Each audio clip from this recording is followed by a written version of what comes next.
పొదిలి పర్యటన అంతే. పొగాకు రైతులు పరామర్శం చెప్పారు, అక్కడికి వెళ్ళి పొగాకును తొక్కేశారు. ఎప్పుడో సంవత్సరం ముందు వాళ్ళ కార్యకర్త, అది కూడా అతను బెట్టింగ్లో ఓడిపోతే అతని కుటుంబాన్ని పరామర్శించడానికి వెళ్ళడానికి ఇంకొక అమాయకుడు దళిత పుత్రుడిని కారు కింద చంపడం జరిగింది, చనిపోవడం జరిగింది. అది కాకుండా ఆ పర్యటనలో ఇంకా ఇద్దరు చనిపోయారు, అంటే అప్పుడు ముగ్గురు చనిపోయారు. మరి ఈరోజు మీరు చూడండి, మొత్తం ఆర్కెస్ట్రేటెడ్గా రైతుల మొత్తం పంట కూడా మేము కొంటాము, 100% కొంటాం. ఈ రాష్ట్రంలో కాకపోతే పక్క రాష్ట్రంలో ఉన్న పల్ప్ ఇండస్ట్రీ కన్నా తీసుకుని వెళ్ళి వాళ్ళకి రావాల్సిన సబ్సిడీ ఇస్తామని చెప్పేసి కలెక్టర్లు, ప్రభుత్వం చాలా క్లియర్గా పదే పదే చెప్పింది, చేసి చూపించింది. మనలు చెప్పారు ఇప్పుడు అచ్చెన్నాయుడు గారు, మనోహర్ గారు, ఎంతెంత శాతం పోయింది, ఎంతెంతమందికి ఎలా ఇస్తున్నాం, 260 కోట్లు ఈరోజు మనం ఎలా వాళ్ళ ఖాతాల్లో వేస్తున్నామని. వాళ్ళు ఈరోజు స్పీచ్లో కూడా మాట్లాడుతూ కర్ణాటకలో 16 రూపాయలు ఎక్కడ ఇచ్చారు, ఏమిటి అసలు? చంద్రబాబు నాయుడు గారే ఇంక్లూడింగ్ వీళ్ళ జిఎస్టీ, పల్ప్ ఇండస్ట్రీ జిఎస్టీ కూడా తగ్గించమని చెప్పేసి వారు 5వ నెలలోనే లెటర్ కూడా రాయడం జరిగింది. అంటే ఎప్పుడు కూడా మంచి పాజిటివ్ వాతావరణం ఉండాలి. ఈ పల్ప్ ఇండస్ట్రీలో కూడా అన్ని పార్టీలు ఉంటారు, అయినప్పటికీ కూడా వాళ్ళకి రైతులకు మాత్రం న్యాయం చేయాలి. అలాగే పల్ప్ ఇండస్ట్రీస్లో సబ్సిడీ రావాలని చెప్పి వాళ్ళని కూడా ఒప్పించి 12 రూపాయలు లబ్ధి వచ్చే విధంగా రైతుకు చేసి పెడితే, అంత అయిపోయిన తర్వాత లాస్ట్లో వచ్చి వాళ్ళ వైసీపీ కార్యకర్తలే దారుణంగా 11ంటికి ఎప్పుడో వాళ్ళ నాయకుడు వస్తా అంటే 9:30కి అక్కడికి వెళ్ళి అక్కడున్న పోలీసుల మీద దాడి చేసి, మీరు చూడండి ఇక్కడ 9:35 ఉదయాన్నే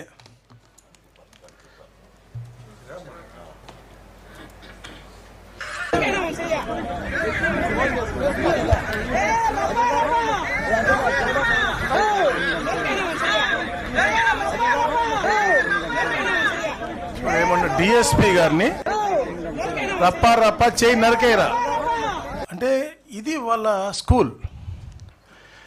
వాళ్ళ నాయకుడు వస్తున్నాడంటే వాళ్ళ ముందు ఒకప్పుడు 5 సంవత్సరాలు ఎమ్మెల్యేగా పనిచేసిన వ్యక్తి, అలాంటి వ్యక్తి ఇలాంటి అంటే వాళ్ళు చెప్పేది ఎట్లా ఉంది మనం చూస్తూ ఉన్నాం. అంటే జరుగుతున్నటువంటి పరిణామాలు మనం చూడండి, ఎలా ఇన్స్టిగేట్ చేస్తూ ఉన్నారు వాళ్ళ కార్యకర్తలు నాయకుడిని. నిన్న మొన్న చూస్తే సోదరి ఆవిడ మీద, ప్రశాంత్ రెడ్డి గారి మీద, ఎవరన్నా మన ఇళ్లలో చాలామంది మనం అందరం ఉంటాం, కానీ అందరం కూడా తల్లుల్ని, మహిళామ తల్లుల్ని ఎంతో గౌరవిస్తాం.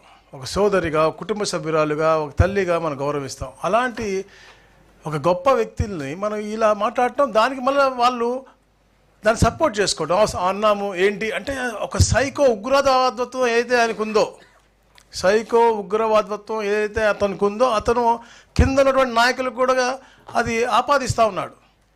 వాళ్ళు తప్పులు చేసి, తప్పులు మాట్లాడి మళ్ళా సమర్థించుకుంటూ ఇంకా వాళ్ళు కూడా మాట్లాడమని చెప్తా ఉన్నారు. అందరు నాయకులు ఇట్లా వికృత చేష్టలు చేస్తున్నారు. ఈ ప్రభుత్వం ఎప్పుడు కూడా సహించదు అలాంటిది.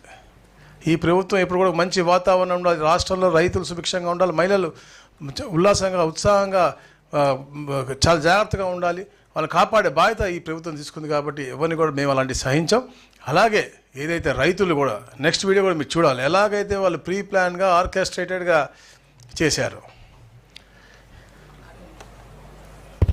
దీనికి చూడండి, ఆయన కారు అక్కడ వస్తుంది. ప్రకాష్ రెడ్డి 25 ఎకరాల తోటలోంచి కరెక్ట్గా 5 ట్రాక్టర్లు వస్తున్నాయి. ఓకే, చూడండి, ఆ 3వ కారు మాజీ ముఖ్యమంత్రిది.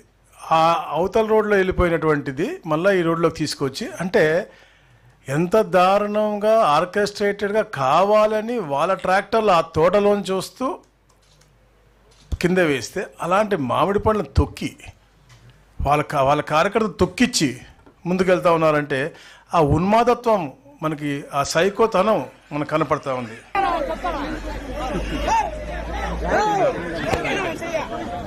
సో ఇట్లాంటి అసలు పార్టీ ఉండటమే ఈ రాష్ట్రంలో చాలా బాధాకర విషయం. ప్రజలందరూ కూడా దీన్ని గమనించాలి. ఎందుకంటే హితం కోరి ఈ రాష్ట్రాన్ని అగ్రస్థానం తీసుకెళ్ళని చెప్పే లక్ష్యంతోనే చంద్రబాబు నాయుడు గారు అహర్నిశలు కృషి చేస్తూ ఉన్నారు. ఇతను మాత్రం ఇలాంటి ఉగ్రవాదత్వంతో గతంలో అమరావతిని నాశనం చేశాడు, ఎలాంటి ఇండస్ట్రీ రాకుండా నాశనం చేశాడు. ఇలాంటి రైతులు ఇబ్బంది పడితే ఎలాంటి ప్రపోజల్స్ కూడా ఢిల్లీకి పంపినటువంటి వ్యక్తి ఈ రోజున మళ్ళీ ఇవన్నీ మాట్లాడుతూ ఉన్నాడు. ఏది 16 రూపాయలకు పక్కది కొంటా ఉన్నా, లేకపోతే మినిమం సపోర్ట్ ప్రైస్ వస్తుందని చెప్పేసి. ఈ రోజున రైతులకి ఏదైతే మనం కొన్న ధాన్యానికి ఆలస్యం అయితే ఈరోజు మా మనోహర్ అన్న సెంట్రల్ గవర్నమెంట్తో మాట్లాడి 672 కోట్ల రూపాయలు ఈ రోజే మళ్ళీ తెప్పించి ప్రతి ఒక్క రైతుకు కూడా ఉన్నటువంటి బకాయి చెల్లించే దిశగా కూడా ఈరోజు కార్యక్రమం చేశారంటే మాకున్నటువంటి తపనది రైతుల పట్ల చిత్తశుద్ధితో పనిచేస్తూ ఉంది. ఎప్పుడు కూడా ఇది మన రేట్లు మనకి ఏదైతే అధిక ధరలు ఉన్నాయో దాన్ని కంట్రోల్ చేయటం కానీ, రైతుకి ఎంఎస్పి ఇవ్వటం కానీ, రైతు ఏదైనా నష్టపోతూ ఉంటే అతను కాపాడే దిశగా ఈ ప్రభుత్వం పోతుంది. కానీ ఎక్కడ కూడా రైతులకి ప్రజలకి నష్టం చేయదని చెప్పేసి కూడా మీకు తెలియజేస్తా ఉన్నాను.